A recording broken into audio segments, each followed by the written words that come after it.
श्री भक्त कार्य कल्पद्रुम गुरु सार्वभौम श्रीमद्राजाधिराज योगी महाराज त्रिभुवनानंद अद्वैत अभेद निरंजन निर्गुण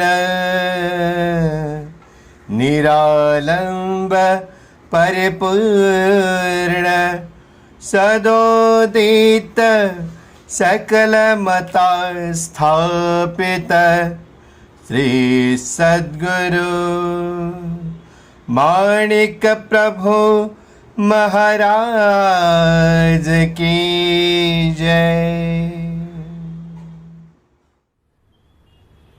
श्री स्वामी समर्थ, श्री स्वामी समर्थ, श्री स्वामी समर्थ, श्री स्वामी समर्थ, श्री स्वामी समर्थ, श्री स्वामी समर्थ, श्री स्वामी समर्थ, श्री स्वामी समर्थ, श्री स्वामी समर्थ, श्री स्वामी समर्थ, श्री स्वामी समर्थ, श्री स्वामी समर्थ। श्री स्वामी समर्थ स्वामी भक्त, श्रावणातील प्रवचनेच्या शृंखलेत तुम्हा सर्वांचं स्वामीमय स्वागत। आज बुधवार 25 ऑगस्ट। चला आपण ज्या प्रभूंचं म्हणजे श्री माणिक प्रभूंचं चरित्र पठण करत आहोत, त्यात पर्यटन या अध्यायावर आपण अभ्यास करत आहोत। त्याचा पूर्वार्ध थोडासा मी सांगतो। काल आपण जी गोष्ट ऐकली ती जे टवाळखोर होते ते टवाळखोर आपल्या प्रभूंची चेष्टा करण्याचा प्रयत्न करत होते आणि त्यातलेच एक गृहस्थ जे होते त्यांचं नाव लक्ष्मणराव हे त्यांच्यात पूर्णपणे सामील नव्हते, पण त्यांच्याबरोबर उठणं बसणं होतं ज्या टवाळखोरांबरोबर। तर पुढे काय झालं? पुढे त्यांनी प्रभूंची मस्करी करणं किंवा प्रभूंना त्रास देण्यासाठी, प्रभूंची परीक्षा बघण्यासाठी त्यांच्या भावाच्या विवाहाचा विषय छेडला आणि शेवटी आपण काल सगळा अध्याय किंवा सगळा अभ्यास त्याच्यावर केला की कसं त्यांच्या भगिनींचं लग्न, त्या लक्ष्मणरावांच्या छोट्या बहिणीचं लग्न आपल्या प्रभूंच्या छोटे भाऊ जे आहेत तर त्यांच्याबरोबर विवाह झालेला आहे। आणि त्यानंतर भोजन जे असतं, लग्न विवाह झाल्यानंतर भोजन समारंभ जो होता त्या समारंभात कसे टवाळखोर मंडळी आली आणि त्यांनी प्रभूंचा जे परिवार आहे त्यांना त्रास देण्याचा प्रयत्न केला, त्यांची परीक्षा घेण्याचा प्रयत्न केला। कल के अध्याय में हमने देखा था कि जो नृसिंह तात्या थे उनका विवाह लक्ष्मणराव की छोटी बहन जो है उनके साथ हुआ है, और विवाह के समारोह के बाद जब व्याही जो यानी लड़के वाले जो है वो लड़के वालों के पास पहली बार खाना खाने के लिए आते हैं, तब 30 या 40 जन आएंगे या 10-20 जन आएंगे कह के 300 से 400 लोग शादी में आ गए, उस खाने में आ गए, भोजन समारोह में। तो उसके बाद प्रभु ने किसी को कुछ कम पड़ने नहीं दिया। साक्षात प्रभु वहाँ पे हाजिर थे तो उन्होंने कुछ कम पड़ने नहीं दिया। जितना जिसने मांगा उसकी थाली में, उसके पत्तल में उतना परोसा गया। फिर भी खाना वैसे क्या वैसा था। कितीतरी जेवण शिल्लक राहिलं, नंतर गाई गुरांना वाटलं गेलं आणि शेवटी जलचरांना म्हणजे पाण्यात सगळं जे अन्न आहे ते वाहून टाकलं गेलं। अशा प्रकारे कालचा अध्याय झाला। इस तरीके से कल का अध्याय तो हुआ था। अभी आगे बढ़ते हैं। अभी ये जो घट रहा था, ये वाक़या पूरा देखकर क्या, किसको, कैसे, उसके बाद परिणाम कैसे हुआ, वो आज हम पढ़ेंगे। हा प्रकार पाहून व ऐकून बऱ्याच वृद्ध व समंजस लोकांना परम दुःख झाले. लक्ष्मणराव तर अत्यंत ओशाळा झाला. वड्यासंबंधी बोभाटा करणारा मनुष्य लज्जित झाला होता. त्याला काहीतरी प्रायश्चित्त मिळावयास पाहिजे होते, म्हणून दुसऱ्या दिवशी त्याच्या पोटात दुखू लागले. देखिए, ये सब जो घट रहा था, विवाह के समारोह के बाद जो खाना होता है, उस खाने में प्रभु की परीक्षा, प्रभु के घर वालों के परिवार वालों की परीक्षा लेने के लिए जो लोग आए थे, ये सुनकर बहुत सारे जो वृद्ध यानी जो बुजुर्ग थे उनको, और जो समझदार लोग थे उनको बहुत दुख हुआ. लक्ष्मणराव जो थे वो तो बहुत शर्मिंदा हो गए, और वड़ा यानी जो पूरी जैसा होता है हमारे महाराष्ट्र में, तो वड़ा जिसको और वड़े चाहिए थे, जिसने मांग के उसके पत्तल में पूरी की पूरी टोकरी रख दी थी, पूरी की पूरी टोकरी उंडेल दी थी, वो भी शर्मिंदा हो गया. लेकिन उसकी हालत क्या हो गई, उसको प्रायश्चित्त मिलना ज़रूरी था. यानी हम कुछ कृत्य करते, कुछ कारनामा करते हैं, अगर कुछ गलत हो तो उसका हमें शासन, उसके लिए हमको शासन होना ज़रूरी होता है. शासन मतलब शिक्षा, हे शिक्षा व्हायला पाहिजे. प्रायश्चित्त म्हणजे एखादी गोष्ट आपण केली आहे मनापासून. प्रायश्चित्त मतलब अपना जो चित्त है उसके साथ हमें उसका कुछ न कुछ जुर्माना भरना पड़ता है, कुछ न कुछ उसके लिए शिक्षा दंड लेना पड़ता है, उसे कहते हैं प्रायश्चित्त. तो अभी वो प्रायश्चित्त करना ज़रूरी था, होना ज़रूरी था. करना तो हमारे मन से हम करते, लेकिन प्रायश्चित्त तो उसको होना ज़रूरी है ताकि उसको समझे कि उसने कुछ गलत कारनामा किया है. तो क्या हुआ, दूसरे दिन उसके पेट में दर्द होने लगा. उधर व्यथेने व्याकुळ होऊन तो तळमळू लागला. पेट के दर्द की वजह से वो तडपने लगा. प्रभूंचा आपण घोर अपराध केला असल्याची जाणीव उत्पन्न होऊन प्रभूंना शरण जाण्यास आतुर होऊन हर प्रयत्नाने प्रभूजवळ येऊन पोहोचला.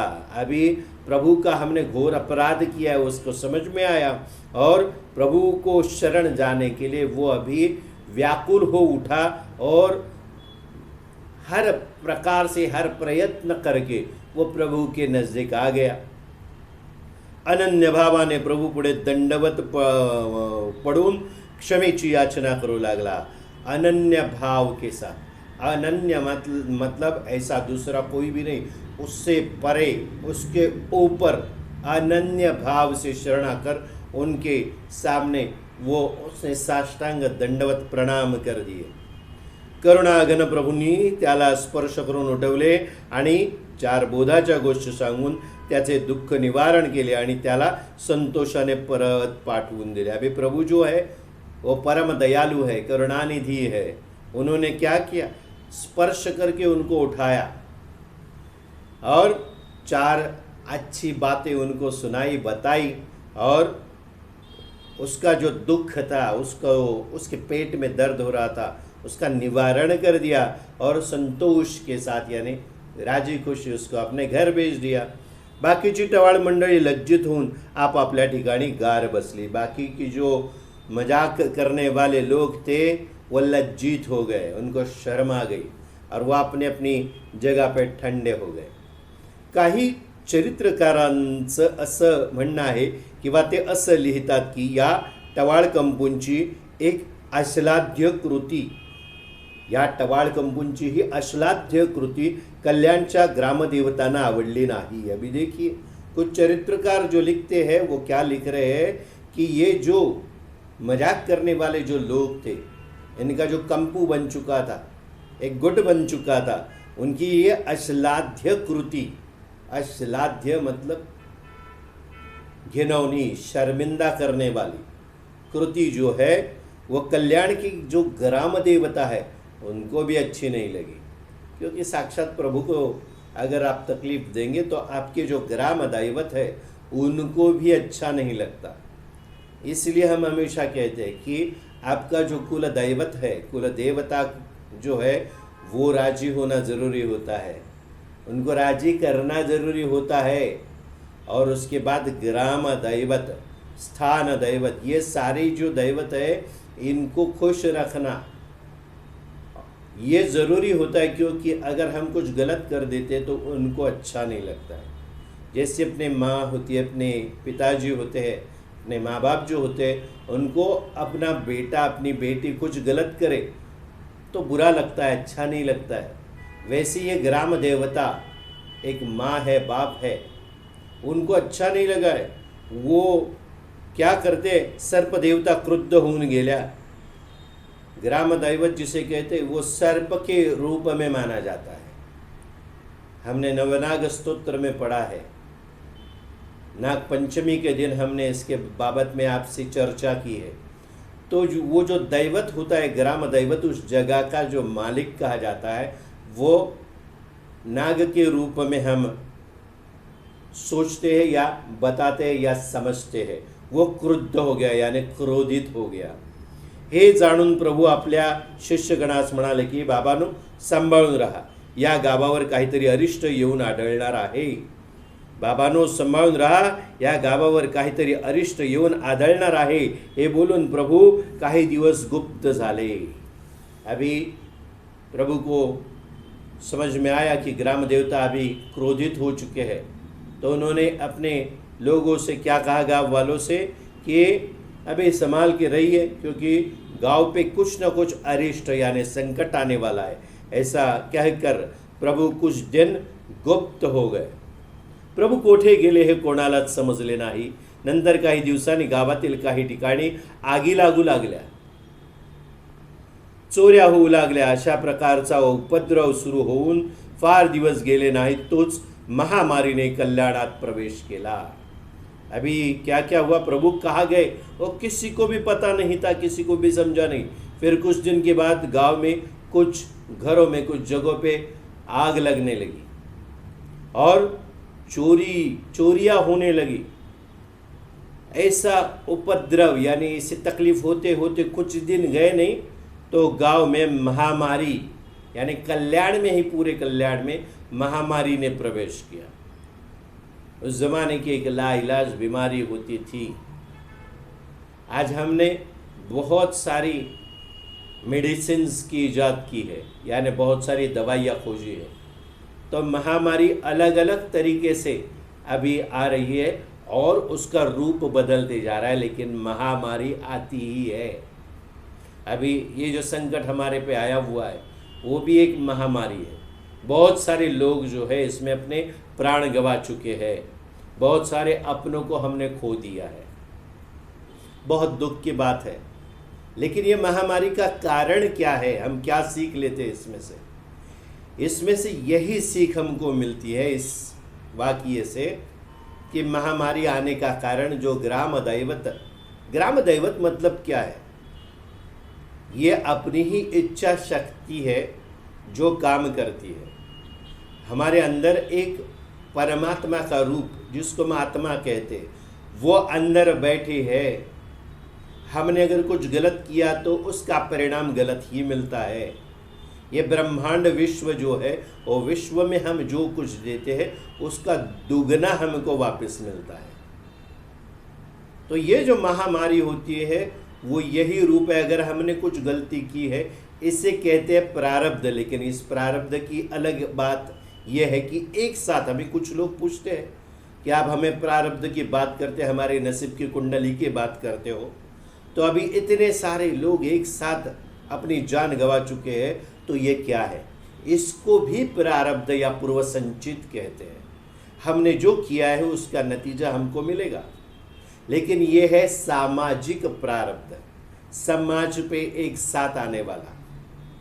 हम व्यक्तिगत रूप से एक कुछ गलती कर लेते हैं, लेकिन हम इस समाज का हिस्सा है, तो उस समाज का भी उत्तरदायित्व है या दायित्व है कि ये जो एक विशिष्ट व्यक्ति गलती करता है उसका नतीजा सबको भुगतना पड़ता है, क्योंकि वो जब घटता है, जब वो कृति करता है, जब कार्य करता है, जो भी कुछ गलत काम करता है, तब हमारा दायित्व होता है कि उसे हम रोके, उसे उस गलत बात को करने से रोके, उसको उससे खींच के पीछे हटाए। लेकिन अगर हम नहीं करते तो उसका नतीजा हमें भुगतना पड़ता है, क्योंकि हम समाज के हिस्से हैं।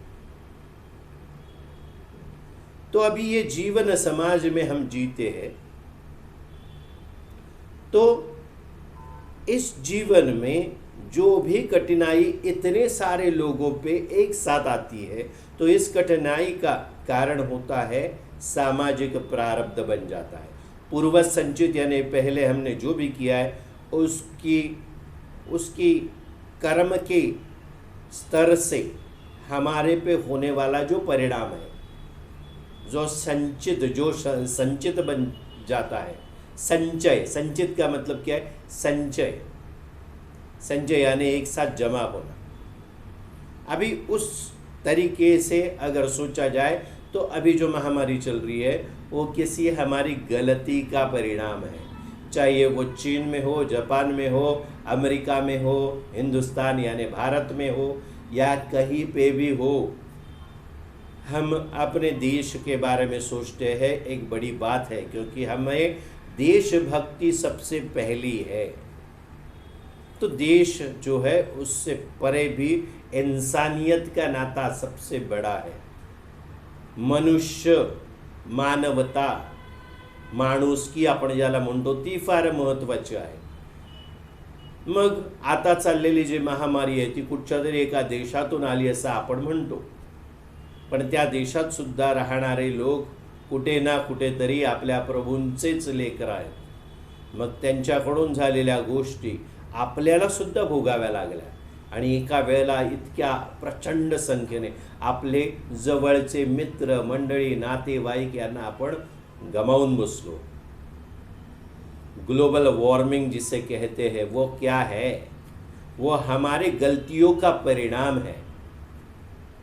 धीरे धीरे धीरे ग्लोबल वार्मिंग का एक बड़ा असुर यानी बहुत बड़ा राक्षस हमारे इस पृथ्वी तल पर खड़ा होने वाला है।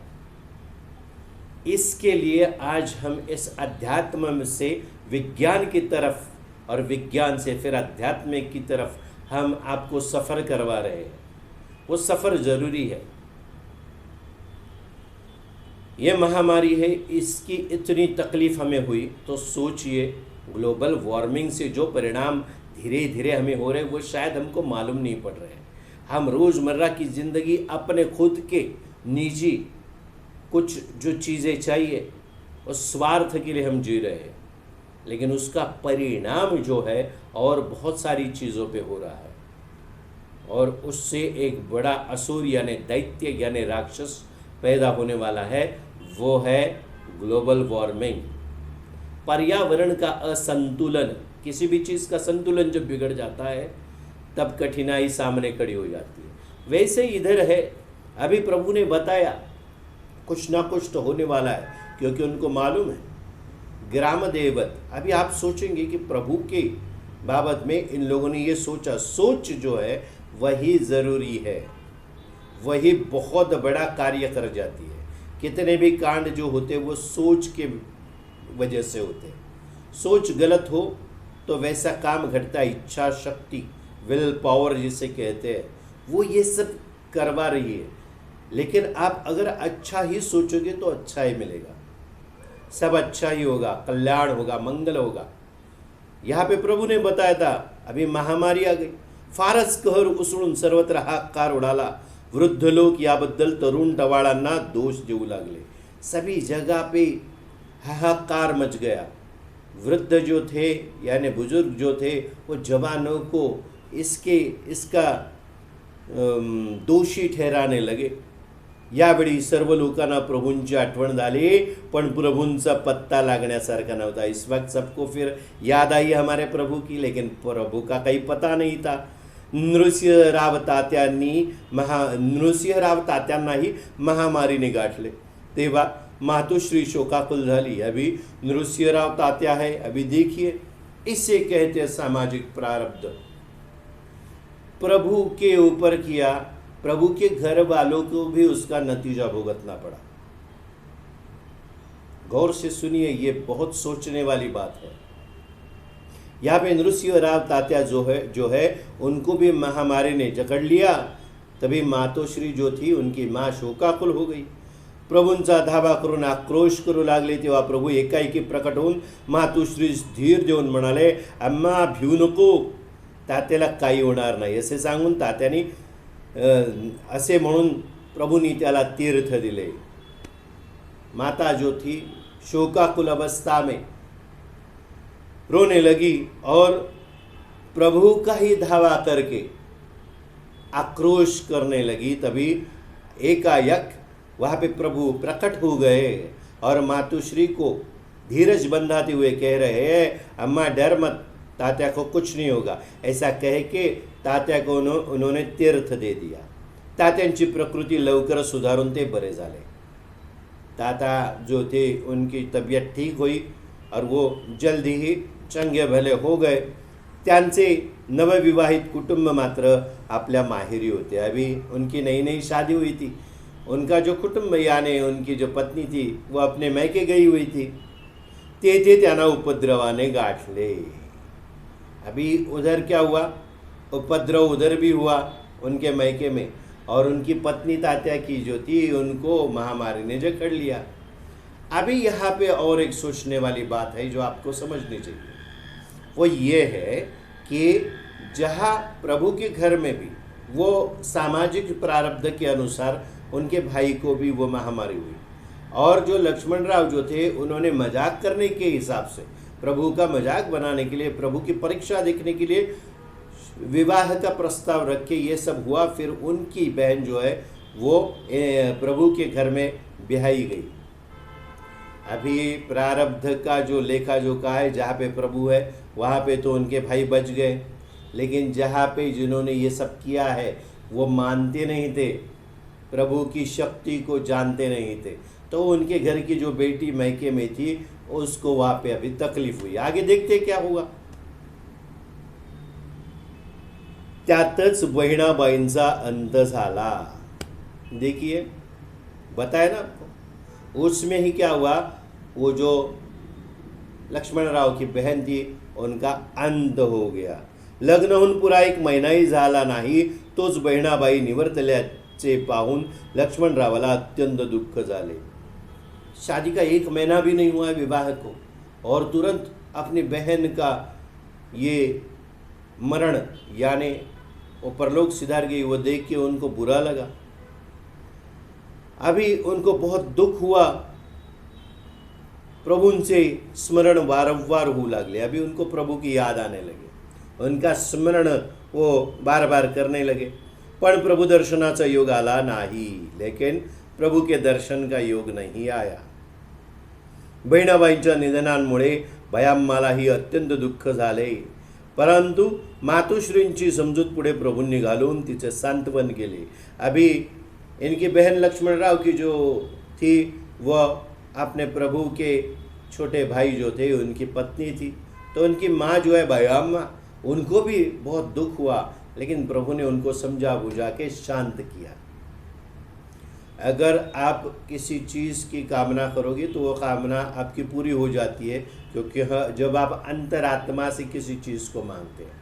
लेकिन एक नियति होती है जिसे हम इसके साथ जोड़ना चाहते हैं। नियती मतलब क्या, मराठीत असं म्हटलं जातं की नेहमी चांगलं बोला, शुभ बोला, कारण नियती तथास्तु म्हणत असते। तथास्तु, जसं तुला हवं तसंच होईल। पण त्यावेळेला जर आपण वाईट विचार केला किंवा वाईट मनात काही कोणाबद्दल विचार केला तर ती नियती त्याही वेळेला तथास्तुच बोलत असते, तसं होतं, घडतं। पण चांगलं केलं तर त्याचा परिणाम चांगला होतो, वाईट केलं तर त्याचा द्विगुणित म्हणजे डबल वाईट परिणाम होतो। याच्यात मृत्यू किंवा अपस्मार किंवा याच्यात जास्तीत जास्त अपमृत्यूचं भय असतं। मृत्यू नशिबात नसून सुद्धा जो मृत्यू होतो, अपमृत्यू. मग उरलेलं जीवन पुन्हा पुढच्या आयुष्यात जगावं लागतं. हे फार कष्टमय आहे, लक्षात ठेवा. खूप त्रासदायक आहे. जे जीवन जे भोग आहे ते याच जीवनात भोगताना पुन्हा पूर्वसंचित पुढच्या जन्मात आपली पाठ सोडत नाही. म्हणून या जन्मात संचितावर लक्ष ठेवायचा. साठा जो करतोय तो पुण्याचा किंवा चांगल्या गोष्टींचा करायचा. पूर्वजन्मीचं जे संचित आहे ते धुवायचं आहे, पण नवीन करून ठेवायचं नाही. सद्वर्तन ठेवणं फार जरुरीचं आहे. हमने पहले जो करके रखा है, जो प्रारब्ध जिसे लेखा जोखा कहते हैं, वो हमने करके तो रखा है, लेकिन अगले जन्म के लिए नया बना के मत रखो. यहाँ पे होता क्या है, हुआ क्या है, ये जो लक्ष्मण राव थे उन्होंने गलत किया था. उन्होंने जो किया वो अंतरात्मा से निकल के नियति ने तथास्तु कह के उसको थाम लिया और वही घट गया, वही हुआ. हालांकि उन्होंने अपनी बहन की शादी अपने प्रभु के भाई के साथ कर भी दी थी, लेकिन पूर्व काल में पहले उन्होंने जो गलती की थी उसका नतीजा देखो कितना भयंकर हुआ है. कितनी बुरी दुर्गत है ये. क्यों हुआ, असं का झालं? कारण मनात वाचिरे पूर्व संचित केले तया सारखे भोगणे प्राप्त झाले. हमेशा हम आपको यही बताते हैं, हम जो भी करते हैं उस हिसाब से उसी तरीके से अपने को जीवन प्राप्त होता है. अच्छा करो अच्छा मिलेगा, बुरा करो बुरा होगा, लेकिन बुरा द्विगुणित तरीके से मिलेगा, डबल मिलेगा बुरा. ये डर नहीं हम पैदा कर रहे, ये सृष्टि का नियम बता रहे हैं. हम आपके मन में कुछ भी पैदा करने की कोशिश करें तो उससे कुछ होने वाला नहीं है. हम हमारी सोच आपके सामने इस प्रवचन के जरिए रख रहे हैं, लेकिन आपको क्या करना है क्या नहीं करना है, आप कितना उसमें से लोगे कितना छोड़ दोगे, ये भी निर्भर करता है आपने पहले जन्म में जो कार्य किए उसके ऊपर. अगर आप अच्छा संचित लेके आए हैं, इस जीवन में आपका मंगल ही मंगल होना है, तो हम जो बातें आपको अच्छी तरीके से बताने की कोशिश कर रहे हैं. हालांकि हर एक बात की पुनरावृत्ति हो रही है, बार बार एक ही चीज़ हम दोहरा रहे हैं पूरे प्रवचन में, पहले दिन से लेके आज के दिन तक. लेकिन ये क्यों हो रहा है? क्योंकि आपके अंतर मन में, अंतस्पटल पे इस चीज़ को छपवाया जाए. स्टैंपिंग होना ज़रूरी है. वो स्टैंपिंग होने के बाद क्या होगा, आपके अभी मन में जो चल रहा है वो बातें अपनी है, लेकिन आपके अंतर पटल पे मन के वो छपाई होगा. जब जिस जगह आपको ज़रूरत पड़ेगी तो ये ज्ञान अपने आप आपके मन में, जहन में आ जाएगा. आपकी बुद्धि उस वक्त काम करेगी और आप वही बर्ताव करोगे जो आपके प्रभु को, आपके स्वामी को चाहिए. फिर आपके हाथ से कुछ गलतियां होगी नहीं. इसीलिए ये प्रवचन देखना ज़रूरी है. आप जो भी लोग देखते हो, हम आपसे विनती करते हैं की जितने भी आपके निकटवर्तीय लोक आहेत, जे आपल्या जवळची लोक आहेत त्यांना हे सांगा. कारण तुमचं भलं त्याच्यातच आहे. तुमचं भलं सद्वर्तनात आहे, चांगल्या विचारांमध्येच आहे. पण हे चांगले विचार फक्त तुम्हाला मिळालेत आणि तुम्ही तुमच्यापर्यंत ठेवले तर तो एक स्वार्थसुद्धा होऊ शकतो. पुन्हा तुमच्या संचिताची जोड वेगळ्या पद्धतीने होईल. मग काय तर हे लोकांमध्ये पसरवायला पाहिजे. आपण जे चांगलं आपल्याला वाटतं ते लोकांना आपल्याला सांगता आलं पाहिजे. निदान एकच, हे एकदा बाबा बघ. फिर ये उनके संचित के ऊपर निर्भर करता है कि वो इस प्रवचन की श्रृंखला को देखते रहे या बीच में छोड़ के भाग जाए, या आपने जो लिंक उनको भेजी उसको डिलीट करें.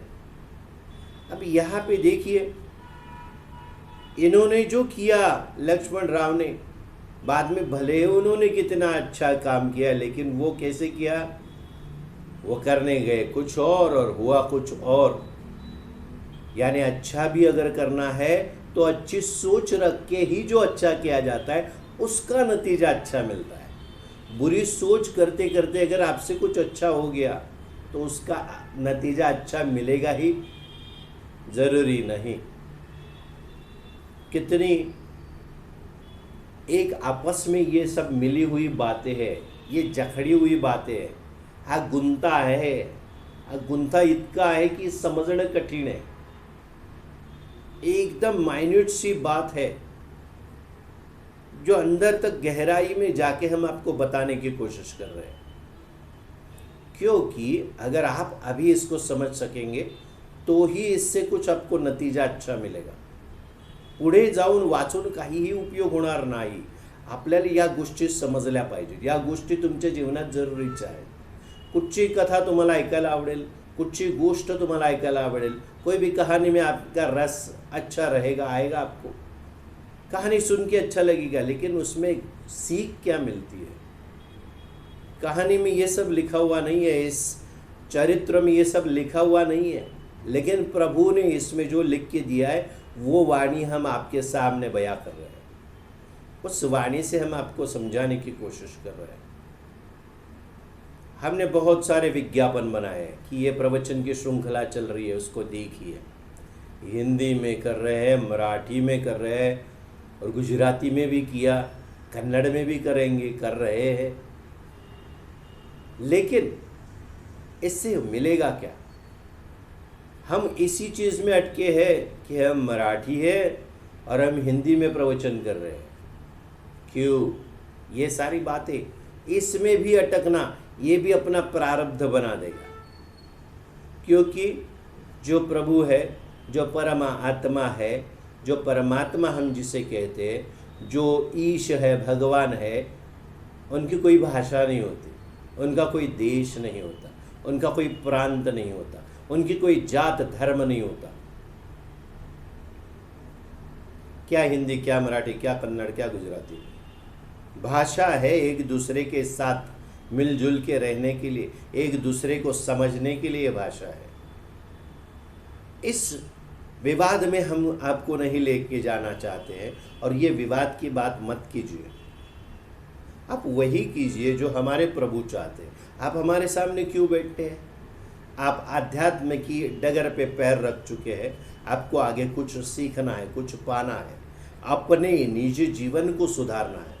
ये भी सबसे बड़ी बात है. और वो उस डगर पे अगर आपने कदम रख चुके हैं आप, तो चलिए, ये मत सोचिए कन्नड़ में भी अगर प्रवचन करूं तो भी आपको समझ में आएगा. क्यों. क्योंकि आप सद्भावना से, अंतरात्मा से उसको सुन रहे हैं. आत्मा की भाषा से सुनना है हमें. अभी यहाँ पे देखिए, लक्ष्मण राव ने ये काम जो किया, वो कुछ गलत करने गए, लेकिन उनको करना पड़ा. फिर नतीजा क्या हुआ. हालांकि बुरा है, उनकी बहन का देहांत हो गया, वो अपनी जिंदगी खो चुकी है. क्यों. जो जाता है उसको दुख नहीं होता है, जो पीछे रह जाते उनको दुख होता है, दर्द होता है. यह एहसास उनकी रहती जीवन तक उनको भुगतना पड़ता है.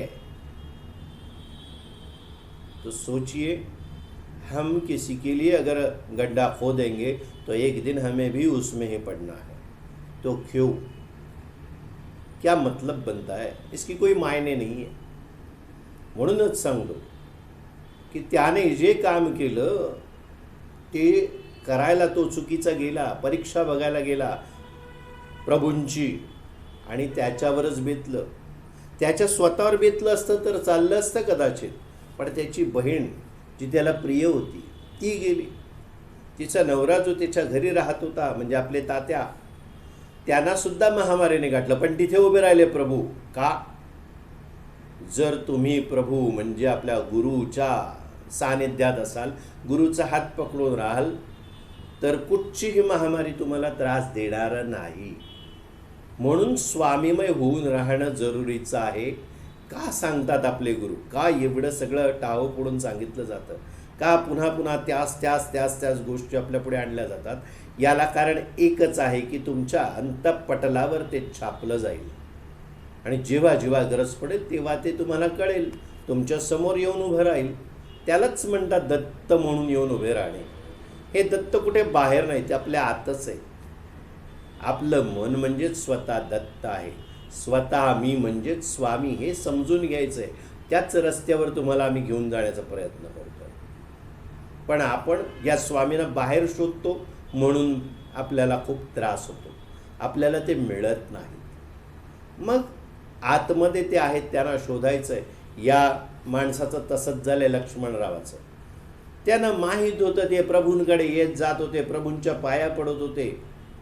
सगळं माहीत असताना असे बरेचसे लोक आपल्याकडे येतात ज्यांना माहीत असतं सगळं, ते पायासुद्धा पडतात, ते भेटतात सुद्धा, ते रोज येतात, आरत्या करतात, सगळं करतात, पण त्यांचं मन कुठेतरी दुसरीकडे धावत असतं. दुसऱ्याची परीक्षा करणं याकडे मन धावल्यामुळे प्रारब्ध, संचित नियती त्यांच्यावर सूड उगवतेच. थोडं प्रक्षोभक वाटेल, थोडं वाईट वाटेल तुम्हाला ऐकायला, पण सूड हा उगवतेच उगवते नियती. कारण नियती काय सांगते, मी नियत सगळं करते आहे, माझ्या नियतीप्रमाणे, माझ्या नियमांप्रमाणे मी चाललेली आहे. आणि जे यती स्वरूप आहेत ते नियत त्यांच्याबरोबर वहन करत असते मी.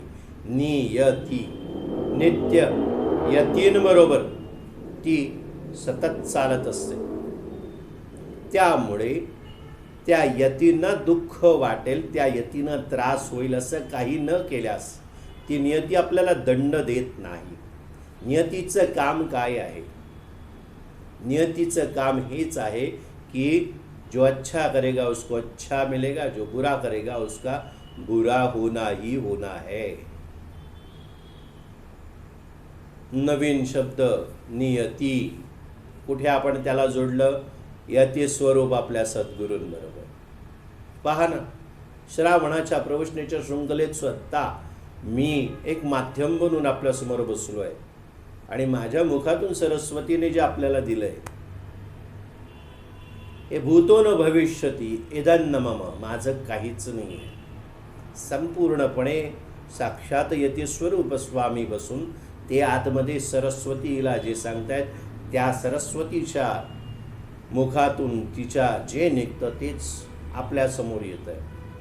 तुम्ही पुस्तकात गुगल सर्च कराल, नेट सर्च कराल, नियतीचा अर्थ काय, पण हा जो अर्थ आता तुमच्यासमोर माझ्या मुखातून निघालेला आहे, ती नियती म्हणजे नित्य यतीन बरोबर जी असते. कारण यतीच तुम्हाला तुमच्या प्रारब्ध भोगास भोगण्यासाठी, तुमच्या भोगवट्यासाठी कारणीभूत असतात. अशाच यती स्वरूप जे आहेत आपले प्रभू, त्यांचं चरित्र आपण पठण करत आहोत. त्याच्यात त्यांनी आपल्या आईचं, मातोश्रींचं सांत्वन केलेलं आहे. त्यावेळीपासून पुढे लक्ष्मणराव प्रभूंचा परमभक्त बनला व गावातील टवाळ लोकांचा नूर उतरून जाऊन ते प्रभू सामर्थ्याला दचकून राहू लागले. अभी इसके बाद क्या हुआ? इस बात से प्रभु ने तो अपनी माता का सांत्वन कर दिया, लेकिन लक्ष्मणराव जो थे अभी वो पक्का समझ चुके हैं, ये भी मुमुक्षु है, वो भी इस जीवन में अपना प्रारब्ध भोगने के लिए आए हैं. उन्होंने अनजाने में जो किया उसका नतीजा उनको भुगतना पड़ा है. लेकिन उस वक्त भी जब नतीजा भुगतना पड़ता है, तभी भी अगर आपकी आँख नहीं खुलती है तो तकलीफ बढ़ जाएगी. तो पडलेला फटका सुद्धा आपल्याला कळत नाही. आपण फक्त म्हणतो ते देतात, मला फटका पडला. बरेचसे लोक आहेत जे माझ्याकडे येतात, असं बोलतात की खरोखर यांना या गोष्टी समजतात. मला आदेश आला, मी इथे गेलो, बऱ्याचशा गोष्टी अशा घडतात. पण जर तुम्हाला पडलेला, स्वतःला पडलेला फटका तुम्हाला कळतो की नाही हे फार महत्त्वाचं. तो पडलेला असला तरी त्याच्याकडे दुर्लक्ष करणारे जे आहेत त्यांची अधोगतीच होते. त्यांना पुन्हा जन्मसुद्धा घ्यावा लागेल. मग या जन्म मरणाच्या फेऱ्यात त्यांना अडकावं लागेल. पण ही फसवणूक का करावी? या लक्ष्मणरावांनी तसं केलं नाही. या लक्ष्मणरावांना कळलं, त्यांना उपरती झाली, ते प्रभूंचे परम भक्त बनले. और जो गांव में मजाक करने वाले जो लोग थे उनका नूर उतर गया. जो था ना, जो अकड़ थी सब उतर गई और फिर उन्होंने प्रभु सामर्थ्य की उनको पहचान हुई और उनसे वो बच के रहने लगे. प्रभूंचा लौकिक दिवसेंदिवस अधिकाधिक वाढत जाऊन प्रभुदर्शनार्थ सर्व प्रकारचा व जातीचा लोक समुदाय जमू लागला। अलग अलग समाज के लोग जो है अभी प्रभु के सामर्थ्य की पहचान उनको हो गई। प्रभु की सामर्थ्य की जो शक्ति थी, जो सामर्थ्य, जो ताकत थी, वो सब जगह पे अभी फैलने लगी और सारी जाति समाज के लोग प्रभु के सामने उनका दर्शन लेने के लिए इकट्ठा होने लगे। हिंदू लोकांप्रमाणेच मुसलमानी धर्माचे लोकही नित्यशा प्रभूंकडे येऊ लागले। हिंदू धर्म के ही नहीं, अभी मुसलमान धर्म के लोग भी नित्यशः प्रभु के पास आने लगे। कल्याणात मुसलमान लोकांचे यावेळी राजकीय प्राबल्य असल्यामुळे या लोकांची वस्ती बरीच असून मोठ्या मोठ्या विद्वान लोकांचाही भरणा बराच होता। अभी कल्याण में मुसलमान लोग इस वक्त राजकीय प्राबल्य, मतलब राजा जो थे यमन राजा थे, इसके लिए वहाँ पे कल्याण में ज़्यादातर मुसलमान लोग थे। उनकी संख्या, उनकी बस्ती ज़्यादा थी और बड़े बड़े विद्वान लोग भी उनमें रहते थे। प्रथम प्रभूंची परीक्षा पाहण्याच्या हेतूने आपल्या धर्मातील उच्च तत्वांबद्दल प्रभूंशी वादविवाद करण्याचा उपक्रम त्यांनी मांडला। अभी पहले क्या, प्रभु की परीक्षा देखने के लिए वो भी अभी हावी हो गए। उन्होंने अपने धर्म के जो उच्च तत्व है उनको लेकर प्रभु के साथ वाद विवाद करने के लिए वो बैठ गए। ये उपक्रम उन्होंने शुरू किया। कोणत्याही धर्मातील श्रेष्ठतर तत्वावर प्रभु मोकळ्या मनाने भाषण करेल। अभी जो यति स्वरूप है, जो साक्षात दैवी शक्ति है, जो ईश स्वरूप है, किसी धर्म में हम उस शक्ति को अपने अपने तरीके से उनको पुकारते हैं। वेगवेगळ्या नावाने आपण आपल्या भगवंताला हाक मारतो। कोई यीशु कहता है, कोई अल्लाह कहता है, कोई भगवान कहता है, कोई और कुछ कहता है, लेकिन वो शक्ति क्या अलग है। ब्रह्मांड की शक्ति एक ही है, ये हम जानते हैं, हम पहचानते हैं, फिर भी हम उस पर अमल करना नहीं चाहते, क्योंकि बचपन से लेके आज तक कुछ विचारों की जड़ इतनी हमें पक्की कर चुकी है, तो हम उस जड़ को हिला के अपने पेड़ की टहनियों पे जो सूखे पत्ते हैं, जो मर चुके, उनको हिला के गिराना नहीं चाहते। हम जो पुराना है उसको भी पकड़ के जाना चाहते हैं, जो ज़रूरी नहीं है उसको भी पकड़ के रखना चाहते हैं। हालांकि जो अच्छी बातें हैं, पुरानी हो या नहीं हो, उनके साथ रहना ज़रूरी है। कुछ ऐसी चीज़ है जो पुराणों में सब लिखा है, यही चीज़ हम जी रहे, नहीं नया कुछ भी नहीं है, नई कुछ थोड़ी हम कर रहे हैं। वो पुरानी चीज़ भी ज़रूरी है, लेकिन उसमें ऐसी कुछ सोच किसी ने डाली हो, जैसे लक्ष्मण राव के मन में डाली गई थी, वैसी सोच के लोग जो होते हैं वो अलग कुछ करना चाहते, वो दूसरों की परीक्षा लेना चाहते कि मेरा गुरु बड़ा है, मेरा भगवान बड़ा है, मैं विष्णु उपासक हूँ, कोई बोलता है मैं शिव उपासक हूँ, हम बड़े। ये है द्वैत भावना, दोगली भावना। अद्वैत की तरफ हमें मुड़ना है। अद्वैत यानी दो नहीं है, ये सिर्फ एक ही है, उसको अद्वैत कहते। उस अद्वैत की तरफ हमको बढ़ना है। तो इसमें ये जो लोग हैं वो अलग अलग धर्म के लोग आते थे, उसमें जो मुसलमान धर्म का उधर प्राबल्य था, तो वो लोग इनके साथ बहस करने आते थे, वाद विवाद करने आते थे। लेकिन प्रभु जो है वो किसी भी धर्म के ऊपर, क्योंकि धर्म तो उनके लिए एक ही है, किसी भी धर्म के ऊपर बहुत खुले दिल से भाषण कर सकते थे। प्रभूंच्या भाषणाची छाप लोकांवर तात्काळ पड़त असे। उनके जो बात करने का तरीका था, अंदाज था, उनका भाषण जो है वो सामने वाले के ऊपर छाप छोड़ देता था। यवन लोकांच्या मोठ्या मोठ्या मौलवींना चकित करण्याइतके त्या धर्माचे ज्ञान प्रभूंना आहे हे पाहून यवन समाज विस्मित होत असे। यवन लोग जो है, उनके बड़े बड़े मौलवी जो है, उनको भी उनकी आँख भी चकाचौंध कर देते थे, उनके दिमाग को भी चकित कर देते थे। ऐसा ज्ञान उस धर्म का प्रभु को था।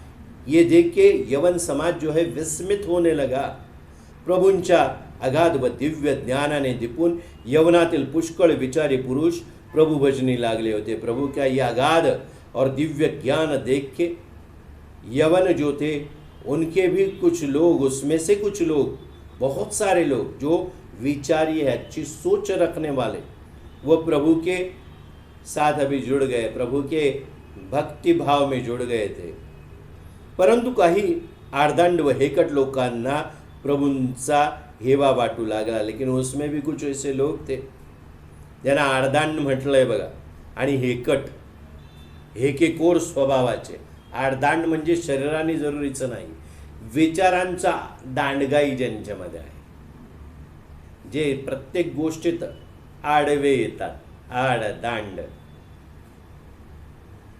हर एक चीज में रुकावट डालने वाले, आड़ा डालने वाले, और अपनी ही चीज को दंड के अनुसार सामने वाले के सामने रखने वाले, इनको आडदांड कहते मराठी में।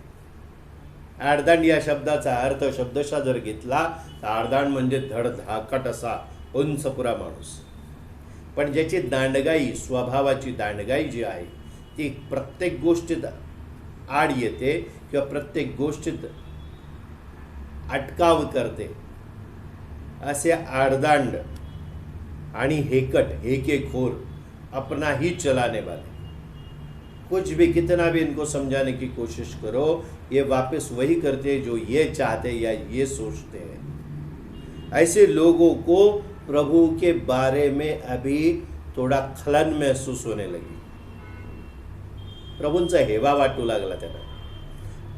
आपण इतका अभ्यास केला असून आपणास कोणी विचारत नाही आणि प्रभूंच्या शब्दाला आपले यवन लोग ही मानतात।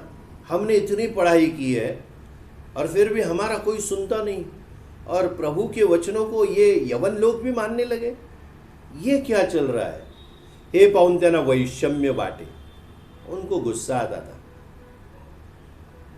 और प्रभुंचे वर्चस्व त्यांना खपे ना। अभी प्रभु का वर्चस्व जो है वो उनको अभी हजम नहीं हो रहा था, म्हणून हर प्रकारे प्रभुना हाणून पाडण्याचा त्यांनी संकल्प केला।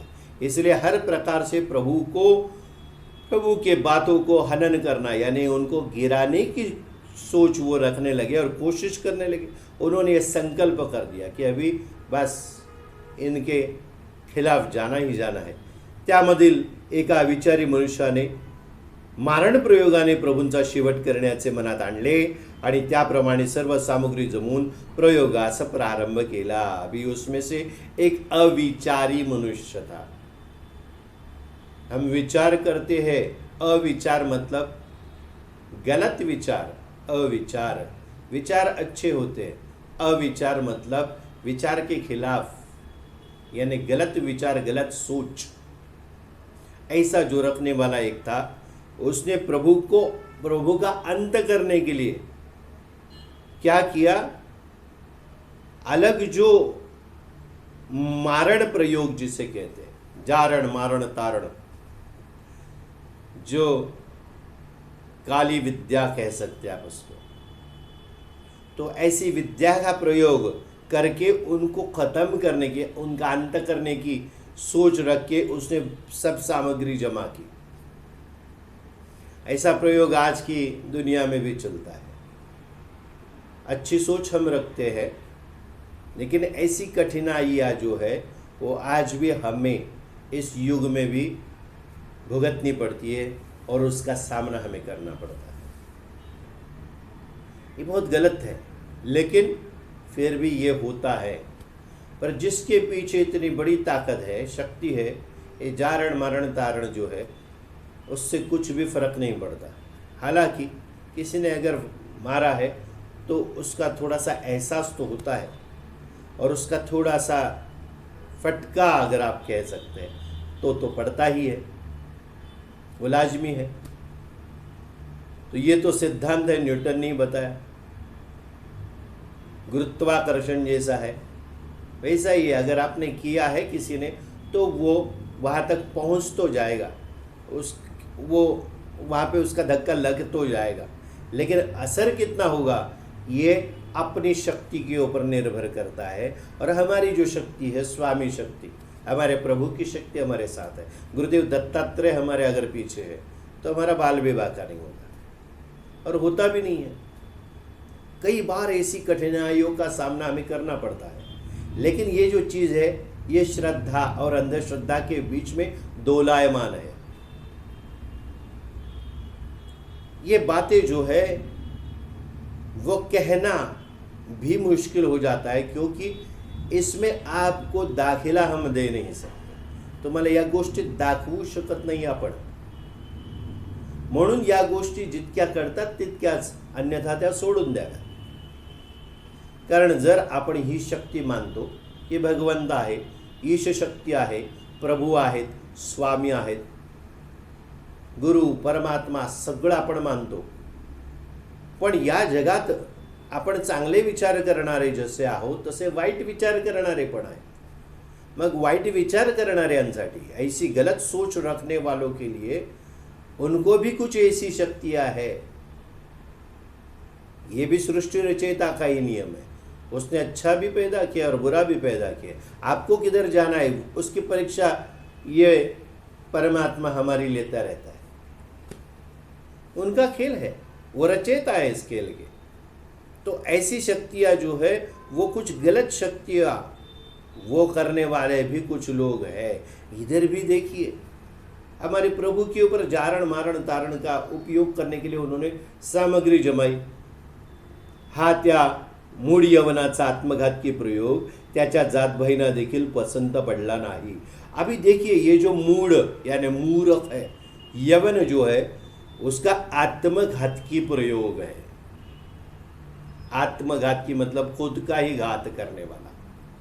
हम आघात करना चाहते किसी के ऊपर, लेकिन वो जितना आप किसी और को करेंगे उतना आघात आप पे भी होगा। या अगर सामने शक्ति प्रबल है तो वो बाउंस कर जाएगा। It's kind of boomerang. Boomerang मतलब जो चीज़ आप फेंकोगे वो वापस घूम के आपके पास ही आती है, इसको बुमरैंग कहते हैं। एक त्रिकोणी ऐसा बुमरैंग होता है, उसको एक वेपन या शस्त्र कहा जाता है। तो उसको घुमा के अगर आप छोड़ दोगे आसमान की तरफ तो घूम के फिर आपके हाथ में वापस आ जाता है। हमारे कर्मों का लेखा जोखा भी वैसे है, जो करोगे वो वापस आपके ऊपर ही आने वाला है। आसमान की तरफ अगर आप थूक दोगे तो अपने मुंह पे ही थूक गिरने वाली है, वही है ये। तो आप समझ लीजिए, ये जो मूढ़ यवन है उसका आत्मघात की प्रयोग उसके जो जात भाई थे उनको भी पसंद नहीं आया, क्योंकि अच्छी सोच जो रखते हैं उनकी जात सिर्फ मानव जात होती है। मानव धर्म को जो समझे वही सच्चा धर्म है। जो धारणा आपने पकड़ी है मर्म से यानी दिल से, मनातून जी धारणा, धर्म मतलब धारणा जो मर्म से पकड़ी है उसको कहते हैं धर्म। फिर इसके ऊपर स्टैंप मारना जरूरी नहीं है। अच्छी सोच मतलब आपका धर्म है, वही जीवन जीने की सच्ची कला है, वो आपको समझनी पड़ेगी। वही बताने के लिए हम इस प्रवचन की श्रृंखला को कर रहे हैं।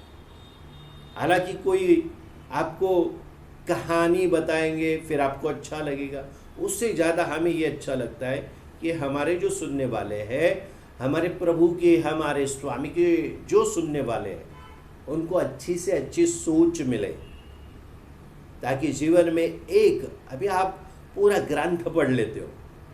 मेरे एक निजी दोस्त से हमने कहा कि आपने पूरा एक ग्रंथ तो पढ़ लिया, हम ग्रंथ पढ़ते नहीं हैं। क्यों? क्योंकि उसमें अनेक वाक्य लिखकर इतने अध्याय लिखे हुए रहते हैं, लेकिन उसमें से एक वाक्य पकड़ के, उस वाक्य में जो एक अक्षर है या एक शब्द है उसको पकड़ के अगर जियोगे तो पूरी जिंदगी खत्म हो जाती है एक शब्द के ऊपर। तो आप पूरे ग्रंथ को पढ़ के कितने जीवन जीने पड़ेंगे आपको, कितनी बार जीवन लेना पड़ेगा। पढ़ना तो चाहिए, लेकिन पढ़ो तो पढ़ने का मतलब क्या है, पढ़ाई करना मतलब क्या है, वाचणं म्हणजे काय आहे। नुसतं वाचून होत नाही, मनन करा, अध्ययन करा। अध्ययन करना जरूरी है, उसको उस सोच को समझ के उसको अपने जीवन में लाना। यहाँ पे देखिए जो अच्छे लोग हैं उनके ही यवन समाज के उनको भी अच्छा नहीं लग रहा था, त्यांनी परोपरीने त्याचा निषेध केला, बार बार उसका निषेध किया, ये उनको बताया मत करो और गलत कर रहे हो, हम धिक्कार करते, ये सब बोला होगा उन्होंने। प्रभूंसारख्या असामान्य सामर्थ्याच्या पुरुषाला मारण्याचा प्रयत्न साध्य तर होणार नाहीच, उलट त्याचीच गठडी वळेल अशी भीती कित्येकांना वाटली। अभी प्रभु जैसा असामान्य सामर्थ्य जिनका है, ऐसे पुरुष को मारने की जो कोशिश है वो तो साध्य होगी नहीं, ऊपर जो कर रहा है उसका ही सामान बांध दिया जाएगा, त्याचीच गठड़ी आवळली जाईल। ऐसा डर कितने लोगों को लगने लगा। पतंगाने दिवा विझवण्याचा अट्टहास केल्यास त्या दिव्याच्या प्रखर तेजाने पतंगाचा नाश होतो, हे उघड आहे। ये पतंग मतलब क्या है? परवाना जो लौ की तरफ यानी दिए की लौ यानी दिव्याची वात, दिवा जो असतो ज्याची ज्योत तिकडे आला और उस परवाने ने उसको बुझाने की कोशिश की, तो उस लौ यानी उस दिए की जो ज्योत है उसकी प्रखरता से वह खुद जल के राख हो जाता। साक्षात दिव्या आहे आपले प्रभू, त्यांच्या जवळ जाणं कठीण आहे। अशा शक्तींच्या आपल्याला जवळ जाणं कठीण, कारण प्रखर तेज असतं, पण ते तेज आपल्याला कळणं फार महत्त्वाचं असतं। सद्भावनेने गेल्यास आपलं कल्याण होतं, दुर्भावनेने गेल्यास आपला सर्वनाश होतो। तर असा हा दिवा आहे। अशाच प्रकारचा हा आत्मघातकी प्रयत्न होता। या मारण प्रयोगासंबंधी पुष्कळ चरित्रकार लिहितात, मनोहर महाराजांनी सुद्धा याचा उल्लेख केला है। अभी इस तरीके का आत्मघात की जो प्रयत्न है, ये मारण प्रयोग जो है, बहुत सारे चरित्रकार जिन्होंने प्रभु का चरित्र लिखा है वो लिखते ही है। और मनोहर महाराज जो काव्य पंक्तियों की तरह अपना प्रभु का चरित्र लिख रहे हैं, उन्होंने भी इसका उल्लेख किया हुआ है उनकी लेखन में। मग दुष्टाचे चित्तांत ऐसे ठसले निश्चित की श्री गुरु सार्वभौमाते मारण प्रयोग करावा, असो या प्रकारे करून दुर्बुद्धीने तो यवन स्वगृहा लागी जाऊन प्रयोगार्थ इच्छा धरी, मृत्यूने प्रेरित होऊन तो यवन सकळ सामग्री मिळवून प्रयोग गुरुवरी करावया कारण आसनी बैसला। अशा प्रकारे मनाचा निर्धार करून बसला असता। अभी अपने मन का निर्धार उसने किया है। मग दुष्टा से चित्तांध ऐसे ठसले निश्चित, उसके जो दुष्ट था, बुरी सोच रखने वाला दुष्ट, उसके मन में ये निश्चय हो गया कि श्री गुरु सार्वभौमाते, ये जो श्री गुरु जो सार्वभौम है, पूरे जो भूमंडल का भी अधिपति है, मारण प्रयोग करा, उसके ऊपर ये मारण प्रयोग करे। असो या प्रयोग करून प्रकारे करून दुर्बुद्धीने तो यवन। अभी ठीक है, ऐसा जो प्रकार करना चाहता था वो दुर्बुद्धि के साथ कर रहा था वो यवन। स्वगृहा लागे जाऊन प्रयोगार्थ इच्छा धरी, अपने घर में जाके उस प्रयोग की इच्छा उन्होंने लालसा मन में लाई। मृत्यु ने प्रेरित होनो तो यवन सकल सामग्री मिळवण। अभी मृत्यु से ही प्रेरित हो गया, वो किसी और की मृत्यु की कामना कर रहा है, लेकिन वो खुद की मृत्यु का सामान जुटा रहा है। तो वो प्रेरित हो गया है और पूरी सामग्री उसने जमा की है। वो मृत्यु चाहता है अपने प्रभु की, लेकिन ये सामग्री उसने अपने खुद की मृत्यु की जमा की है। उसका इल्म नहीं है, उसको बिल्कुल भी भावना मन में चट नहीं कर गई है। प्रयोग गुरुवरी करावया कारण आसनी बैसला। भी प्रयोग करने के लिए गुरु के ऊपर वह आसन में बैठ गया है। अशा प्रकारे मनाचा निर्धार करून बसला असता त्याच्या मंत्र देवतेला भयंकर चिंता उत्पन्न झाली। ऐसा मन में निर्धार करके वो बैठ गया। अभी उसकी जो मंत्र देवता थी वो मंत्र देवता भी जानती थी कि ये मंत्र किसके ऊपर चढ़ने वाले हैं। मंत्र कोई अच्छा हो या बुरा हो, मंत्र देवता ही की होती है। वो मंत्र देवता ये जानती है कि मंत्र किसके ऊपर जाएगा और उसका नतीजा क्या निकलेगा। मंत्र देवता ही अशी देवता आहे की मंत्र उच्चार केल्यानंतर ज्या गोष्टीचं सामर्थ्य मिळवण्यासाठी, जी गोष्ट साध्य होण्यासाठी तो मंत्र वापरला जाईल तर ती होईल किंवा नाही होईल, नाहीतर त्याचा परिणाम मंत्र देवतेवर होऊ शकतो। तर ती मंत्र देवता जो है उस मंत्र देवता को भी चिंता उत्पन्न हुई, याची करणी त्या देवतेला देखील विपरीत दिसून आली। उस मंत्र देवता को भी ये जो करनी वो कर रहा था, ये जो काम कर रहा था, कांड कर रहा था, जो यवन बैठ के कर रहा था अपने प्रभु के खिलाफ, तो वो भी विपरीत दिखाई दी उनको। प्रभूवर देवता सोडायची म्हणजे अग्नीवर तृण टाकल्याप्रमाणे होय, अग्नीवर तृण टाकल्याप्रमाणे होय। तृणाला भस्मसात करावयास काय वेळ लागणार आहे, असा विचार करून त्या मंत्रसिद्ध देवतेने त्या यवनावरच झडप घातली। देखिए क्या हुआ है। अभी वो जो देवता है उसको ये विपरीत जान पड़ रहा था। प्रभु पे देवता छोड़नी है, वो मंत्र देवता जो है वो अभी क्या, उसने सोचा अग्नि के ऊपर तृण यानी घास अगर डाली जाए तो क्या होगा, वो तृण यानी जो घास है वो जल के राख होने वाली है। ऐसा विचार करके वो मंत्र सिद्ध देवता जो है उसने उस यवन के ऊपर ही झड़प डाल दी। गलत काम का गलत नतीजा। प्रभु के ऊपर डालने की सोच बाद में, पहले उसकी मंत्र देवता ही उसने ही उसके ऊपर झड़प डाल दी।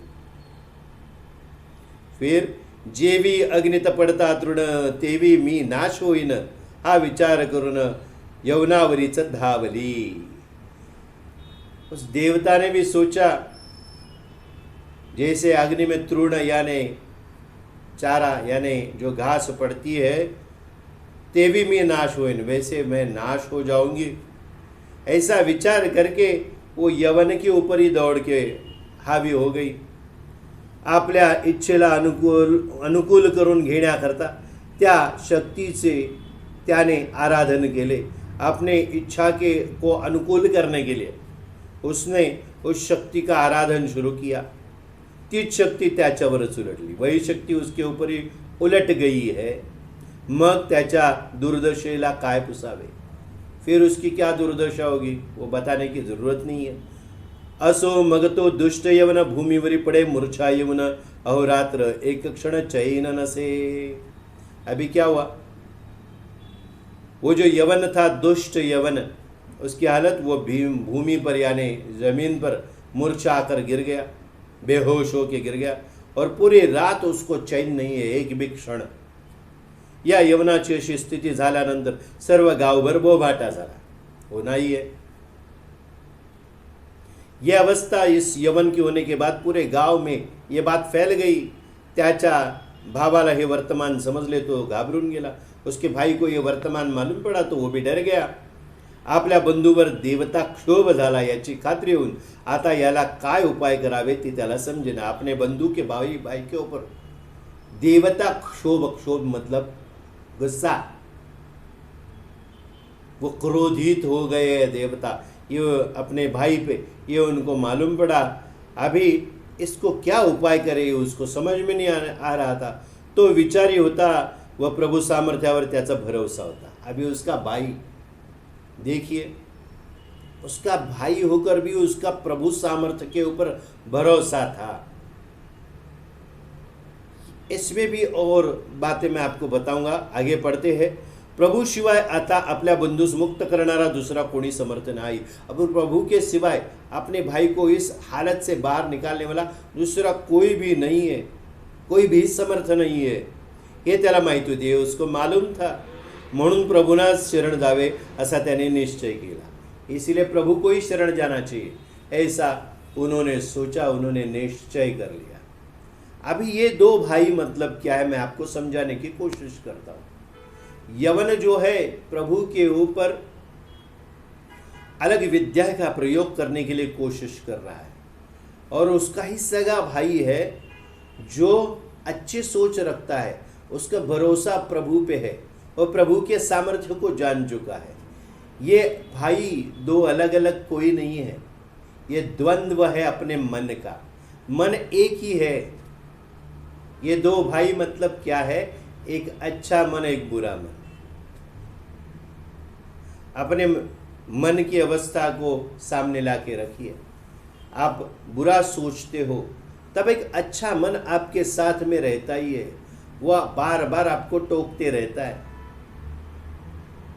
तो सुई टोचत असतो चांगलं मन वाईट मनाला, वाईट विचारांना, आणि आपल्याला त्यावेळेला ह्याची जाणीव असते की आपण चुकीचं करतो आहोत, आपण चुकीचं बोलतो आहोत, आपली करणी ही वाईट आहे हे आपल्याला माहीत असतं। दुसरा कोणीही आपलं वाईट करत नाही, आपलं मन जे सर्वाचं कारक आहे। मी बऱ्याच वेळेला बऱ्याच प्रवचनात मी हे सांगतो की सर्व गोष्टींचं कारक जे आहे ते आपलं मन। मन चिंतिते वैरी न चिंती असं म्हटलं जातं। वैरी मतलब क्या है, अपना दुश्मन भी जो सोच नहीं सकता वो सोच हम अंदर अंदर पालते रहते हैं, वो सोच अंदर स्टैंपिंग करती रहती है। और वो सोच का नतीजा क्या होता है, अगर आप किसी के बारे में गलत सोचोगे तो वो सोचते वक्त अंदर एक सद्भावना जागृत रहती है। दूसरा भाई उसको मालूम होता है कि हम ये गलत सोचते हैं, तो वहां पे उसका संचय भी चालू होता है। ये जो हार्ड डिस्क जो है इसमें ये सेविंग चालू रहता है अननोइंगली, बिना कहे बिना सुने बिना सोचे हम जो करते हैं, तो सोच आपकी जो है वो कहीं ना कहीं तो उसका स्टैंपिंग चलता है, उसका स्टोरेज में वो रखा जाता होता है। तो ये जो दो भाई मतलब दो मन है, एक अच्छा और एक बुरा, हम सब में है, हम में भी है, आप में भी होगा। विधाता ने बनाते हुए इस चीज को ऐसे ही बनाया है। हम बहुत अच्छे अगर साबित हो तो समझ लेना कि हमारा जो अच्छा मन है, जो प्रभु को जानने वाला, मानने वाला, पहचानने वाला मन है, वो हावी हो चुका है। ये पलड़ा है, ये तुला है, ये तराजू है, तागडी आहे ही, एकात चांगलं एकात वाईट आहे। मग क्रूर कर्म व्हायचं असेल तर वाईट जड होतं, आणि जर सद्भावनेने प्रेरित होऊन चांगल्याचा साठा वाढला तर काय होतं, जड कुठचं पारड होतं, माणूस सत्कर्माला लागतो, चांगल्या विचारांचा। काही लोक असे मिळतात, कुछ लोग ऐसे मिलते हैं, अच्छे भी है बुरे भी है, लेकिन ये ज़्यादातर लोग कहीं एक चीज़ पर रुक नहीं सकते। समतोल होना ज़रूरी है, हर चीज़ का समतोल, पर्यावरण का भी समतोल। ये तराजू जो है वो समतोल रहना चाहिए, अच्छा भी होना चाहिए, बुरा भी होना चाहिए। क्यों? ये धारणा किसकी होती है? ये सिर्फ प्रभु के हाथ में है, समतोल रखना, समतोल रखना, क्योंकि ये प्रभु का काम है। जो विश्वात्मा है उसका काम है, वो बराबर इसको समतोल रखते हैं, किसी भी चीज़ को हावी होना नहीं देते। बुरा काम का बुरा नतीजा भी वही देते हैं, अच्छे काम का नतीजा भी वही देते हैं। तो ये तुला है, तुला मतलब तराजू है, वो उनके हाथ में है। ऐसे व्यक्ति, ऐसे यति, ऐसी शक्ति हमारे बीच में अगर हो तो उसको पहचानना जरूरी है। वो आपकी बुरी सोच को भी देखते हैं, वो आपकी अच्छी सोच को भी देखते हैं। आप उनके सामने जब खड़े रहते हैं तो वो क्या देखते हैं आप में, प्रभु क्या देखते हैं, स्वामी क्या देखते हैं, आपका लेखा जोखा उनको उनके सामने आ जाता है। तो ये जो दोगला मन है, वो दोगला मन हर किसी का है, अच्छा भी है बुरा भी है। अभी ये जो दूसरे भाई है उनको मालूम था, अभी उन्होंने क्या सोचा कि अभी प्रभु के सिवा दूसरा कोई समर्थ नहीं है। अच्छे जो सोच विचार के भाई थे और वो प्रभु को जानने वाले, मानने वाले थे, उनको मालूम था इसलिए उन्होंने सोचा कि अभी प्रभु को ही शरण जाना जरूरी है। अभी ये यवन ने सोच तो रखी है, सामग्री जुटा दी है, लेकिन मंत्र जो शक्ति है वो ही उनको मदद करने के लिए तैयार नहीं है। वही उनको फटका दे चुकी है, आघात हो चुका है, उस मंत्र देवता ने किया है, ताकि वो गलत कर रहा है उसको रोकने के लिए। हमारे समाज में हमने थोड़ी देर पहले सामाजिक प्रारब्ध के बारे में बोला, तो यही था, हमें उसको उधर ही रोकना है, बुरी सोच को। इसीलिए हम सबको मंत्र जप जाप करने के लिए कहते हैं। हर कोई कहता है कि जप करो, मंत्र करो, लेकिन ये नहीं बता सकते हम ये क्यों करना है, इसके पीछे साइंस है, क्या है, अध्यात्म क्या बताता है, जप क्या क्यों करना है। स्वामी के तारक मंत्र में भी लिखा है, विभूति नमन नाम ध्यानादि तीर्थ स्वामीच या पंच प्राणामृतात। हमने बहुत बार इस चीज के बारे में बताया है। विभूति मतलब क्या, नमन मतलब क्या, नाम मतलब क्या, ध्यान मतलब क्या, तीर्थ मतलब क्या, ये सब कुछ जरूरी है, ये जानना जरूरी है। तो ये जो चीज है वो हमें बहुत जरूरी है जीवन में। इसीलिए फिर एक बार वही बात आती है, हमारे जीवन में, इस जीवन में गुरु की आवश्यकता है। ऐसे शक्ति के सामने आप जाके खड़े रहोगे तो लेखा जोखा वो पढ़ लेते हैं, आपने पहले क्या क्या किया है, आपका प्रारब्ध पूर्व संचय देखते हैं, उस हिसाब से आपको जवाब दे देते हैं। हालांकि उनके सामने आप बैठ जाते हो, जो भी ऐसे पुरुष है उनके हाथ में एक तराजू रहता है, तुला यानी तागड़ी रहती है। आप आने के बाद अनजाने में वो सब पढ़ लेते हैं और आपके बारे में उनको मालूम पड़ता है कि आप किस रेस के घोड़े हो, कहाँ तक दौड़ोगे। फिर उस हिसाब से आपको चारा दिया जाता है। हम क्या देते हैं, मंत्र देते हैं, मंत्र विद्या पहले आपको दे देते हैं। वो ग्रहों के मंत्र हम देते हैं, ताकि उन ग्रहों के मंत्रों से आपकी जो आज तक करनी है, जो आप भुगत रहे, उसका दाह कम हो जाए। फिर आपको चमत्कार लगता है, आपको अच्छा लगने लगता है, फिर आपकी सोच और अच्छी होती है, फिर आपकी चाह बढ़ जाती है, अपेक्षा वाढतात, मग पुन्हा येता, फिर आ जाते हो, फिर बैठ जाते हो।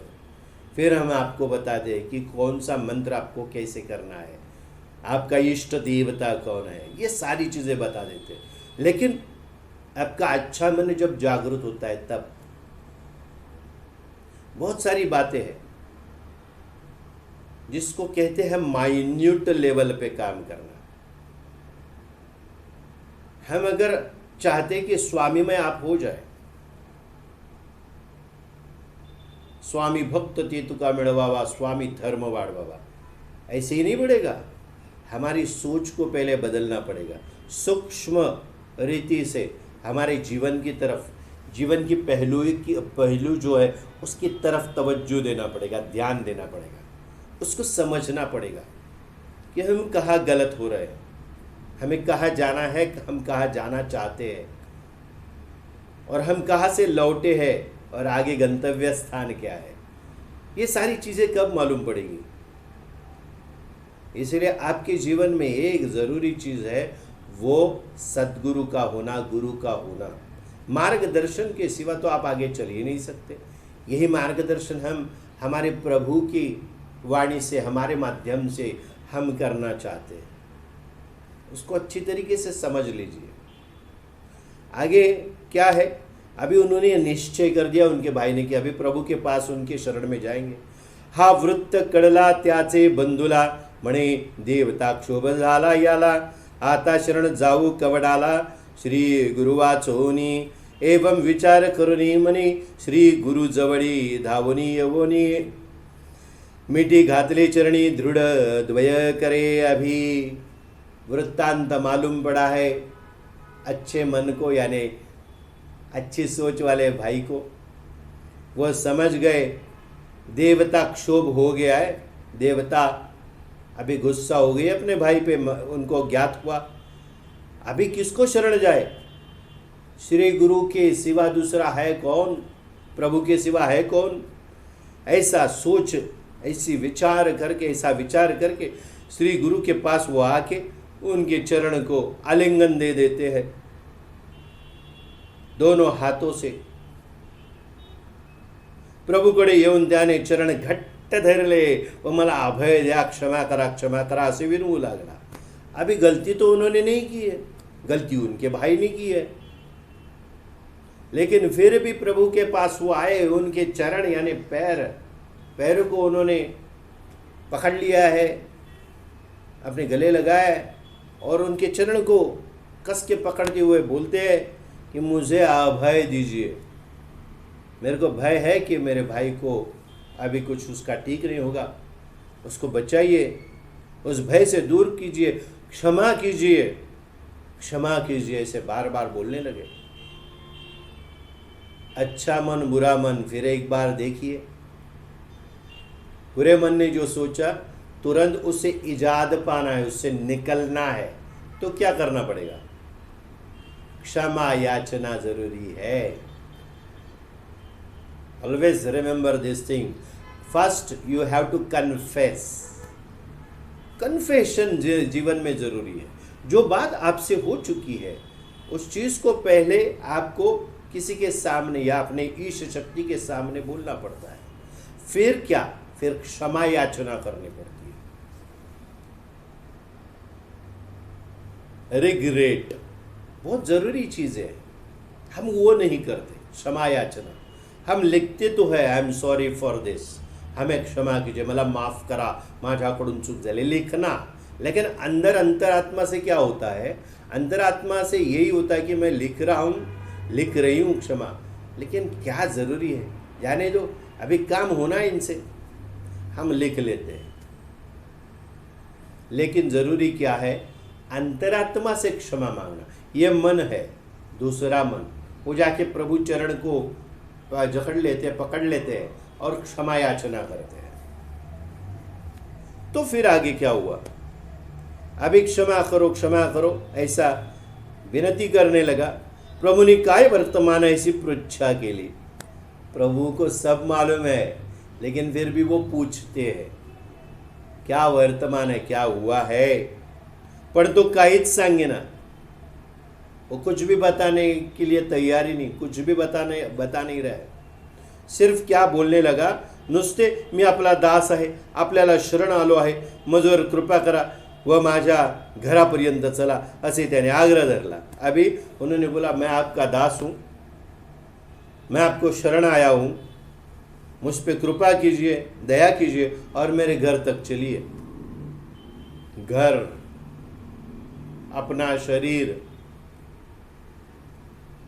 दो मन और ऊपर अक्कलकोट में बैठे हैं, उनके पास गए हम, प्रभु के पास, अपने स्वामी के पास क्षमा याचना कर रहे हैं। हमारे एक मन ने गलत किया, हमारा एक मन अच्छा जो है वो प्रभु के पास गए, क्षमा याचना, आइए हमारे घर। तो प्रभु को यानी ईश शक्ति को यानी गुरु को, सदगुरु को अपने घर बुला रहे हैं। हम ऐसी बातों से छुटकारा पाने के लिए भी आपको बता रहे हैं, गलत सोच से बचने के लिए, बुराई से बचने के लिए भी आपको ये जरूरी है कि प्रभु के शरण में जाना, गुरु करना। गुरु करावा का हेच आम्ही तुम्हाला सांगतोय। माझ्या घरापर्यंत चला असं तो म्हणतोय म्हणजे काय?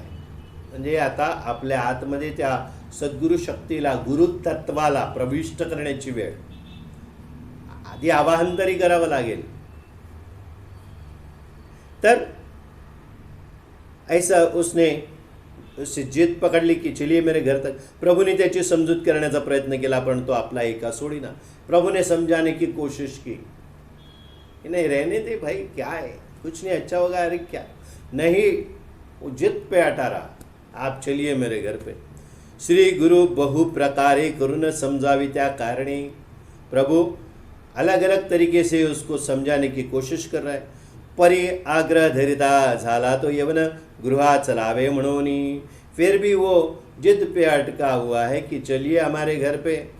माझे बंधु ने अपराध केला से अगाध, मेरा जो बंधु है, मेरा भाई है, उसने अगाध ऐसा अपराध किया है।